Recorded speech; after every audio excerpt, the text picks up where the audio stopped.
Hello बच्चा, welcome to our channel royal classes.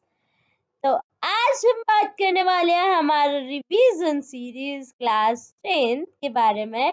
और उसमें भी हम लोग बात कर रहे थे हमारे फिजिक्स के चैप्टर लाइट के बारे में। तो वीडियो को स्टार्ट करते कुछ एक इम्पोर्टेंट क्वेश्चन के साथ जो आपके पेपर के लिए बहुत इम्पोर्टेंट होने वाले हैं। तो साथ ही साथ चैनल को लाइक शेयर एंड सब्सक्राइब करना बिल्कुल भी नहीं भूलें। क्वेश्चन नंबर 1 आया हमारे पास। The angle of reflection is equals to angle of incidence. जो एंगल ऑफ रिफ्लेक्शन होता है वो हमेशा एंगल ऑफ इंसिडेंस के इक्वल होता है, या कई सम टाइम होता है, या फिर हमें कोई स्पेशल कंडीशन लगानी होती है, या फिर ऐसा कभी भी नहीं होता है। The right answer is angle of reflection हमेशा इक्वल होगा एंगल ऑफ इंसिडेंस के। मतलब always the angle of reflection, क्योंकि हमारे पास लॉ ऑफ रिफ्लेक्शन में ही आता है कि angle of incidence is always equal to angle of reflection. Angle I जो है वो हमेशा एंगल आर के इक्वल रहता है। क्वेश्चन नंबर 2 आया हमारे पास। The angle between incident ray and the plane mirror is 30 degree. जो हमारा इंसिडेंट रे आ रही है और जो प्लेन मिरर है उनके बीच का एंगल हमें गिवन है 30 डिग्री का। नॉर्मल और इंसिडेंट रे के बीच में सबसे पहले आपको एंगल निकालना होगा।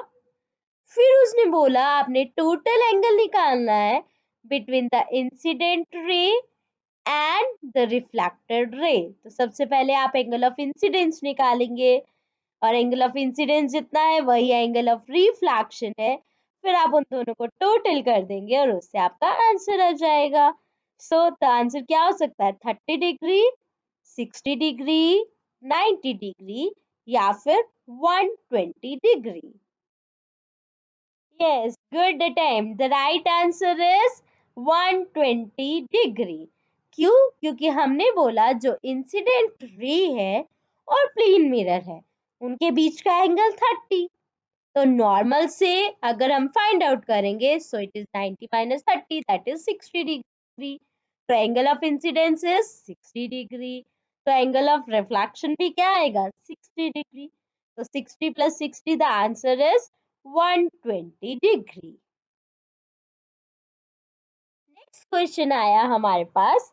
अ ray of light is incident on a plane mirror.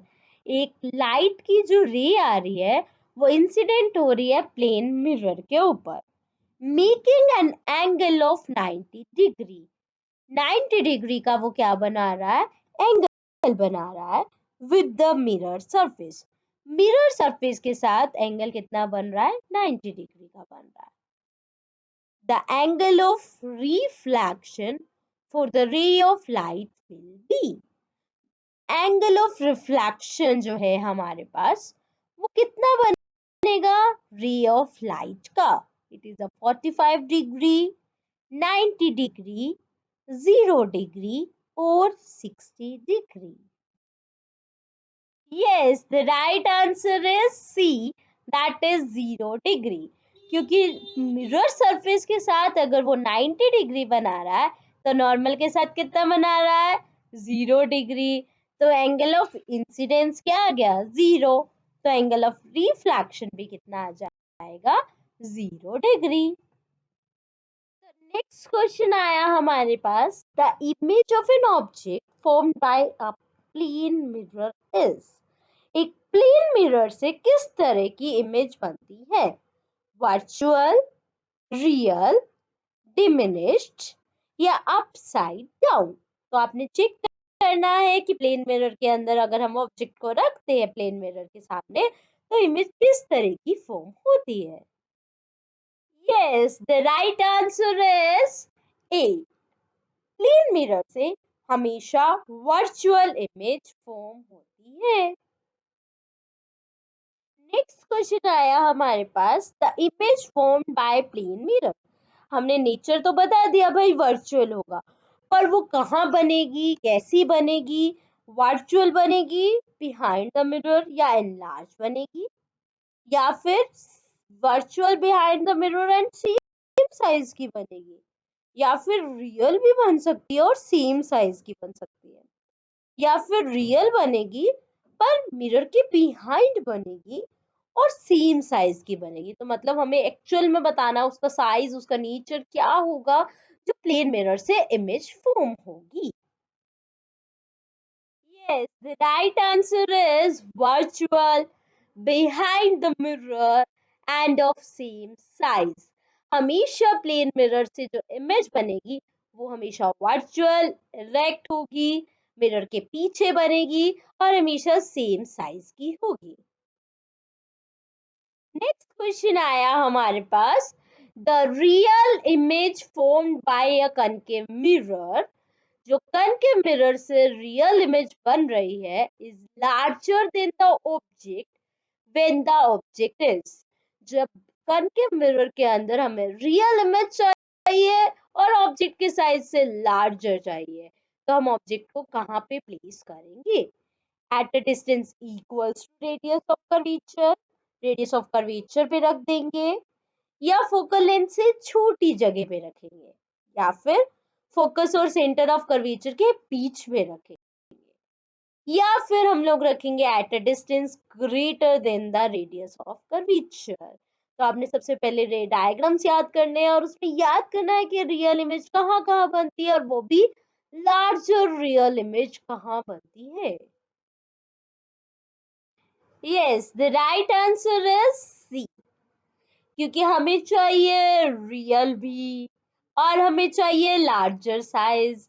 तो हम क्या करेंगे, हमारे ऑब्जेक्ट को फोकस और सेंटर ऑफ कर्वेचर के बीच में रखेंगे, तो इमेज बनेगी बियॉन्ड सी, और साथ ही साथ वो क्या होगी, एनलार्ज भी होगी। नेक्स्ट क्वेश्चन आया हमारे पास, the real image formed by a concave mirror is smaller than the object if object is, जो रियल इमेज कनकेव मिरर से फॉर्म हो रही है वो स्मॉलर होगी उसके ऑब्जेक्ट से, इफ ऑब्जेक्ट इज, अगर हम ऑब्जेक्ट को रखेंगे कहाँ, between centre of curvature and the focus, at distance greater than the radius of curvature, at a distance equals to the radius of curvature, या फिर at a distance equals to the focal length.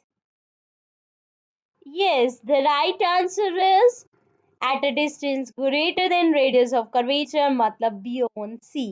जब भी हम beyond C रखते हैं तो image बनती है between F and C, which is smaller than the object size।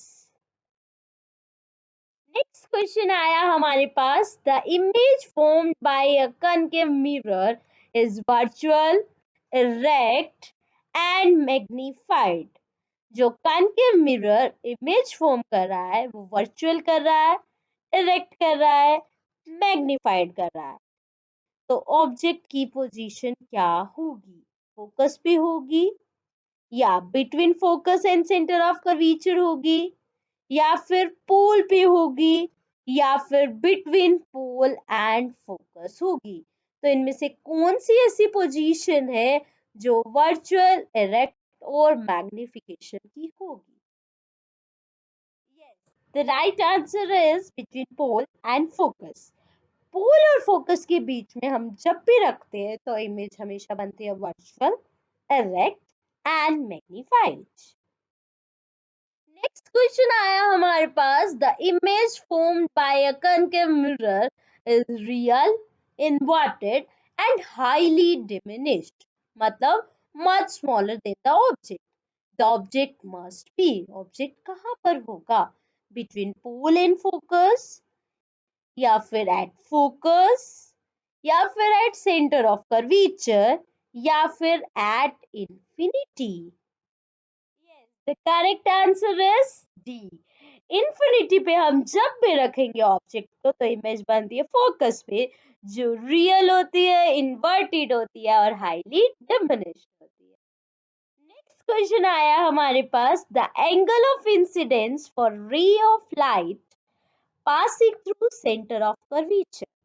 Centre of curvature से जो रे जा रही होती है कनकेव मिरर के अंदर, वो एंगल ऑफ इंसिडेंस कितना बनाती है? 45 डिग्री, 90 डिग्री, 0 डिग्री या फिर 180 डिग्री। जब भी आपके पास सेंटर ऑफ कर्वेचर से जाती है तो वो हमेशा क्या करती है, अपने पाथ को रिट्रेस कर लेती है। तो वहां से हमें पता चलता है, जो अपने पाथ को रिट्रेस करता है मतलब वो हमारे पास एंगल ऑफ इंसिडेंस हमेशा कितना बना रहा है? 0 डिग्री। तो एंगल ऑफ इंसिडेंस अगर जब भी नॉर्मली फॉल करता है तो हमेशा क्या बनता है? रिट्रेस बैक, जो हमारे सेंटर ऑफ कर्वेचर से होता है। So the right answer is C. तो ये थे हमारे कुछ एक इम्पॉर्टेंट क्वेश्चन। इन्हीं इम्पॉर्टेंट क्वेश्चंस को देखने के लिए चैनल को लाइक शेयर एंड सब्सक्राइब करना बिल्कुल भी नहीं भूलें। Thank you.